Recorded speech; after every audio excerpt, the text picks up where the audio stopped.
প্রিয় শিক্ষার্থীরা কেমন আছো তোমরা? আশা করি সবাই ভালো আছো আর ভালো থাকবে, এটাই হচ্ছে আমাদের কামনা। তোমাদেরকে যে অ্যাসেসমেন্ট এক্সাম 2020-র উপরে আমি ক্লাসগুলো নিচ্ছি বা যে লেকচারগুলো দিচ্ছি পুরো তোমাদের সিলেবাসের উপরে। তাহলে একটি বিষয় যে আমি এখন তোমাদের যে রাইটিং পার্টের রিপোর্ট নিয়ে কথা বলবো, কিভাবে রিপোর্ট লিখতে হয়। খুব সংক্ষেপে রিপোর্ট লেখার নিয়ম একটু জেনে নাও। দেখো, রিপোর্ট লিখতে গিয়ে তোমাদের প্রথমতই যেটা তা হচ্ছে উপরে থাকবে হচ্ছে হেডলাইন বা ক্যাপশন। অ্যাকচুয়ালি রিপোর্ট কিসের কিসের উপরে হয়? রিপোর্ট যে কোনো ইনসিডেন্ট ঘটনার উপরে হয়, অ্যাক্সিডেন্ট দুর্ঘটনার উপরে হয়, ফেস্টিভ্যালের উপরে হয়, সেরেমনির উপরে হয়। তারপরে হচ্ছে গিয়ে যে যে কোনো ইভেন্টসের উপরে হয়। এভাবে অনেক টাইপের রিপোর্ট মূলত হয়। যেমন মনে করো fire in a garments factory, তারপরে হচ্ছে corruption in Bangladesh, price hike, তারপরে হচ্ছে bad effect of Facebook on young generation, তারপরে হচ্ছে bad effect of drug addiction, তারপরে হচ্ছে মনে করো আহ, যে কোনো একটা পরীক্ষার পাবলিক মানে মনে করো পরীক্ষার রেজাল্ট পাবলিকেশন, এইসব বিষয়ের উপরে মূলত রিপোর্ট হয়। তো রিপোর্ট লিখতে গিয়ে রিপোর্টের শিরোনাম বা হেডলাইন বা ক্যাপশন যেটা লিখো না কেন, এখানে আর্টিকেল এবং প্রিপজিশন ছাড়া বাকিগুলো সাধারণত বড় হাতে লিখতে হয়। একটু যেমন মনে করো একটি বিষয়, একটি যদি আমি রিপোর্ট করতে চাই, প্রাইস হাইক ইন বাংলাদেশ, বাংলাদেশে দ্রব্যমূল্যের ঊর্ধ্বগতি, একটু খেয়াল করো। তাহলে প্রাইস হাইক ইন বাংলাদেশ, এখানে আন্ডারলাইন করতে হবে, ক্যাপশন বা শিরোনামের উপরে আন্ডারলাইন করতে হবে। এরপরে খুব ভালো করে দেখো, স্টাফ রিপোর্টার,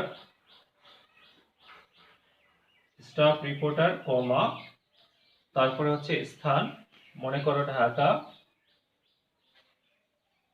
ঢাকা কমা স্টাফ রিপোর্টার, তারপর হচ্ছে স্থান, তারপরে হচ্ছে তারিখ, যে তারিখে লিখবে ওই তারিখ দিবে তোমরা। যদি আমি বলি সাপোজ 18 নভেম্বর 2020, তাহলে এখানে যে সিকোয়েন্সটা একটু দেখো। প্রথমত হচ্ছে স্টাফ রিপোর্টার, তারপর হচ্ছে স্থান, তারপরে হচ্ছে তারিখ, যেদিন তুমি রিপোর্ট করবে ওই দিনের তারিখ। এখন এখানে একটি বিষয় তোমাদেরকে বলে রাখি, স্টাফ রিপোর্টার না হয়ে স্টাফ করেসপন্ডেন্ট ও লেখা যেতে পারে। স্টাফ করেসপন্ডেন্ট, দেখো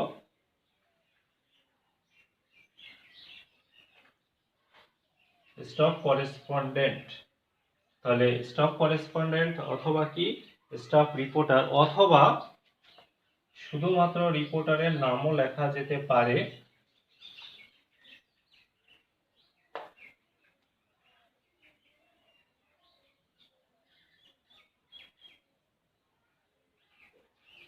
রিপোর্টারের নামও লেখা যেতে পারে, তানজিলা তমা, বা স্টাফ রিপোর্টার বা স্টাফ করেসপন্ডেন্ট, যে কোনো এভাবে। তার মানে হচ্ছে হয় রিপোর্টারের নাম, না হয় স্টাফ রিপোর্টার অথবা স্টাফ করেসপন্ডেন্ট, তিনটার যে কোনো একটা। এরপরে হলো স্থান, তারপরে হচ্ছে তারিখ। এরপরে রিপোর্ট সাধারণত একটি প্যারাগ্রাফের যেভাবে আমরা লিখি, যতটুকু লিখি অতটুকুই হয়।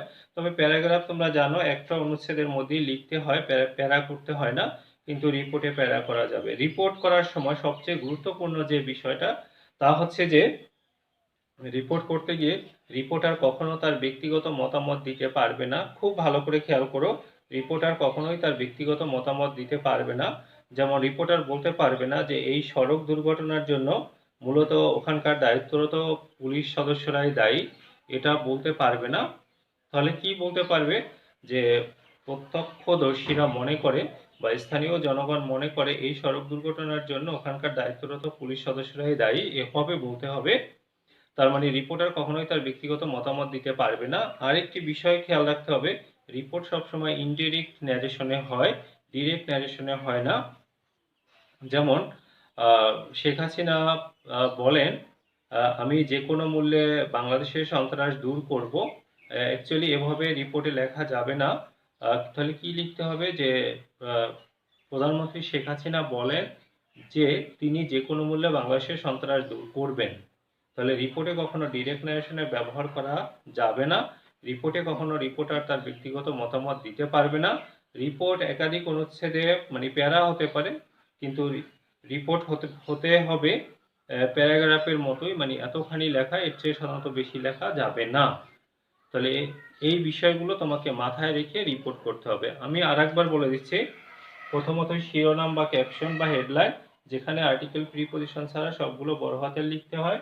এরপরে হচ্ছে রিপোর্টারের নাম অথবা স্টাফ রিপোর্টার অথবা স্টাফ করেসপন্ডেন্ট, তারপরে হচ্ছে স্থান, তারপরে হচ্ছে তারিখ, এবং এরপরে তুমি এখান থেকে লেখা শুরু করবে। প্যারাগ্রাফ যতটুকু আকারের হয় সাধারণত ওই আকারের করে লিখবে। এবারে তোমাদের যে বিষয়টা নিয়ে আমি কথা বলবো, তোমরা বেশ কয়েকটি রিপোর্ট আমি বলে দিচ্ছি, একটু খেয়াল করো। যে রিপোর্ট তোমরা সাধারণত যে বিষয়গুলোর উপর পড়বে, যেমন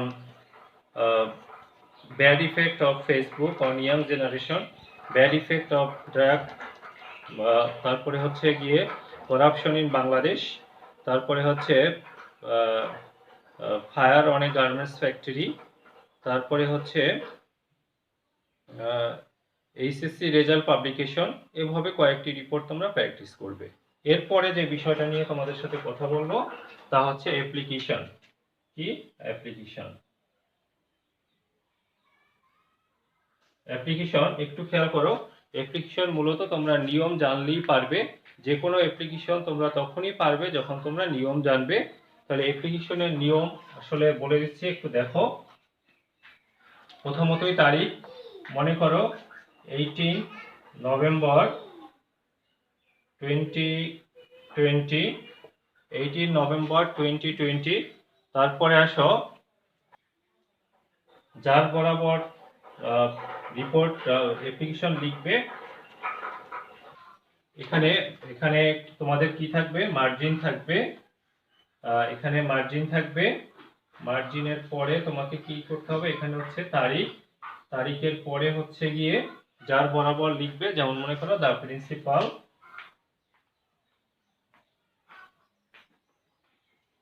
দ্য প্রিন্সিপাল। প্রিন্সিপাল বানানে কিন্তু পিএল তোমরা অনেক সময় ভুল করো, পিএলই তা যাতে না হয় অন্তপক্ষে কোশ্চেন দেখে নিও, কোশ্চেনে প্রিন্সিপাল বানান থাকে।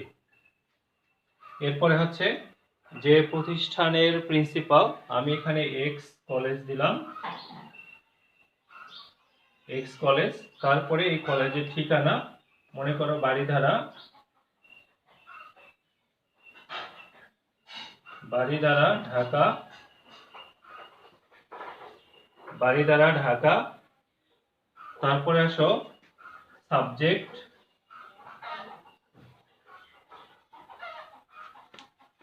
সাবজেক্ট যেমন প্রেয়ার ফর না লিখে এখানে তোমরা লিখবে অ্যাপ্লিকেশন ফর। অ্যাপ্লিকেশন ফর, ফরের পরে যে ভার্ব আসবে ওই ভার্বের সাথে আইএনজি। তাহলে যেমন মনে করো application for setting up, setting up canteen, setting up a canteen.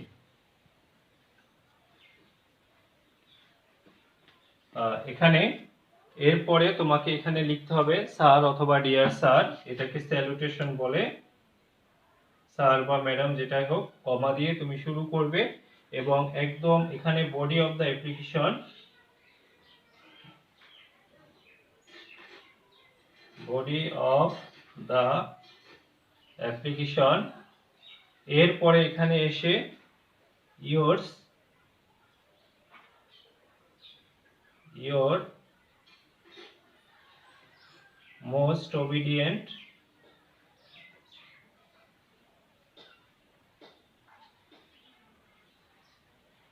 pupil, your most obedient pupil। তারপরে হচ্ছে তোমার নাম, মনে করো যে কোনো একটি নাম,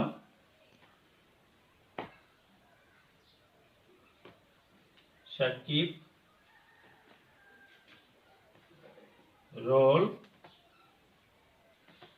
5, ক্লাস,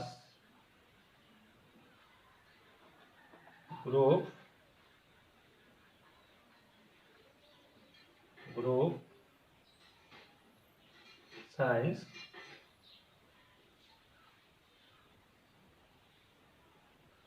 ক্লাস 11। এখন তাহলে অ্যাপ্লিকেশন করতে গিয়ে তোমাকে যে বিষয়গুলো খেয়াল রাখতে হবে একটু দেখো ভালো করে। প্রথমত হচ্ছে তারিখ, তারপরে ডেজিগনেশন, দ্যাট মিনস যার বরাবর পাঠাবে তার আহ, তার যেটা পদবি, এখানে the principal, the commissioner, the police commissioner, the, তারপরে হচ্ছে ডিসি, যেই হোক না কেন, দ্য চেয়ারম্যান, যে কেউ হতে পারে। এরপরে হচ্ছে উনি কোন প্রতিষ্ঠানের সাথে সংশ্লিষ্ট, ওই প্রতিষ্ঠানের নাম, আহ, এরপরে হচ্ছে ওর প্রতিষ্ঠানের ঠিকানা, তারপরে সাবজেক্ট, তারপরে তাকে যেটা সম্বোধন করব স্যালুটেশন বলে এটাকে ইংলিশে। তারপরে বডি অফ দ্য অ্যাপ্লিকেশন, যেখানে তুমি এখান থেকে শুরু করে কিছু কথা লিখে দিবে। যেমন মনে করো তুমি সেটিং আপ এ ক্যান্টিন চাচ্ছ, তখন कि we the student of your college beg respectfully to state that our college is one of the biggest college in Dhaka city. We have many facilities. এরপরে কিছু লিখে but we badly need canteen, এইভাবে কিছু কথা লিখে তারপরে হচ্ছে last of all your most obedient pupil, যে চাচ্ছে তার নাম, রোল, গ্রুপ এবং শ্রেণী। তার মানে দাঁড়াচ্ছে এখানে 1, 2, 3, 4, 5, 6, 7, 8, এই 8টি বিষয় তোমাকে ভালো করে লিখতে হবে নিয়ম অনুসারে। এখন এখানে একটি বিষয় বলে রাখি, যখন আমরা অ্যাপ্লিকেশন করি তখন এখানে যদি অনেকের পক্ষ থেকে, যেমন ক্যান্টিন কিন্তু অনেকের পক্ষ থেকেই চাওয়া হয়, তখন এখানে লিখতে হবে এগুলো সব ঠিক আছে, ইউর মোস্ট ওবিডিয়েন্ট পিপল, সব ঠিক আছে, class 11 on behalf of the student of your college. কি কথাটা কি, আমি একটু এতটুকু সবই থাকবে, এরপরে কি যতটুকু লেখা ছিল তারপর থেকে on of the students of your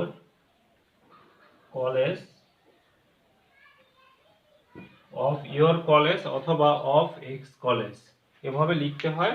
আর যখন একার জন্য হয় তখন ক্লাস যে লিখেছিলাম 11 ও পর্যন্তই। যেমন একার জন্য কি হতে পারে, তুমি কলেজে যাওনি, জরিমানা মওকুফের জন্য হতে পারে, তারপরে হচ্ছে তোমার কলেজে গিয়ে 3 পিরিয়ডের পরে ছুটি চাচ্ছ, এই জন্য হতে পারে।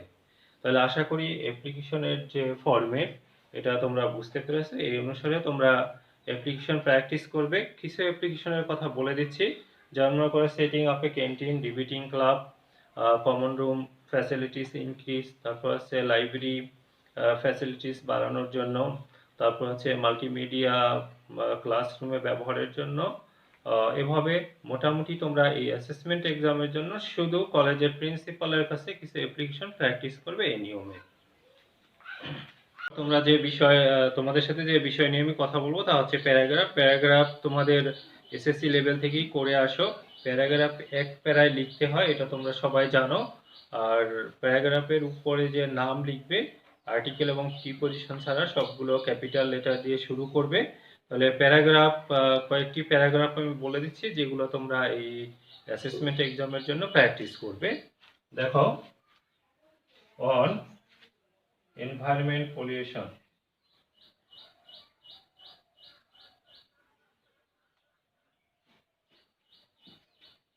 pollution,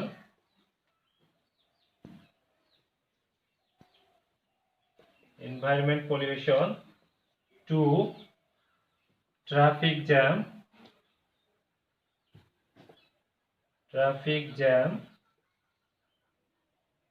3 corruption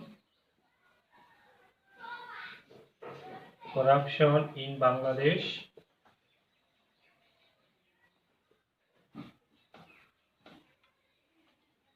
Corruption in Bangladesh.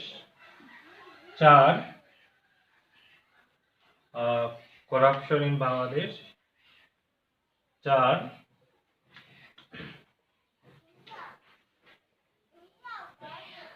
bad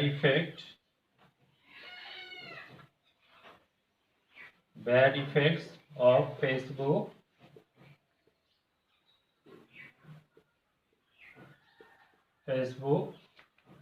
pass drug addiction,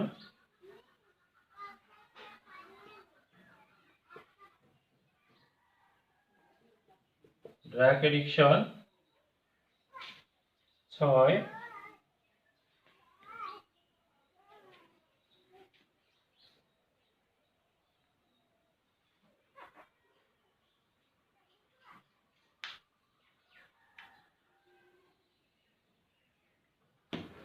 book fair. এই 6টি প্যারাগ্রাফ তোমরা প্র্যাকটিস করো তোমাদের এই পরীক্ষার জন্য। তাহলে তোমরা ফার্স্ট ইয়ারের যারা তারা অ্যাসেসমেন্ট এক্সাম 2020 50 মার্কস, যেখানে 1.5 ঘন্টা সময় থাকবে, তার পুরো সিলেবাস এবং সিলেবাস নিয়ে মোটামুটি সংক্ষিপ্ত আলোচনা তোমরা সবাই বুঝতে পারলে আশা করি বাসায় খুব ভালো করে প্র্যাকটিস করবে। সবাই ভালো থাকো, সুস্থ থাকো, দেখা হবে আগামী ক্লাসগুলোতে ইনশাআল্লাহ। আল্লাহ হাফেজ।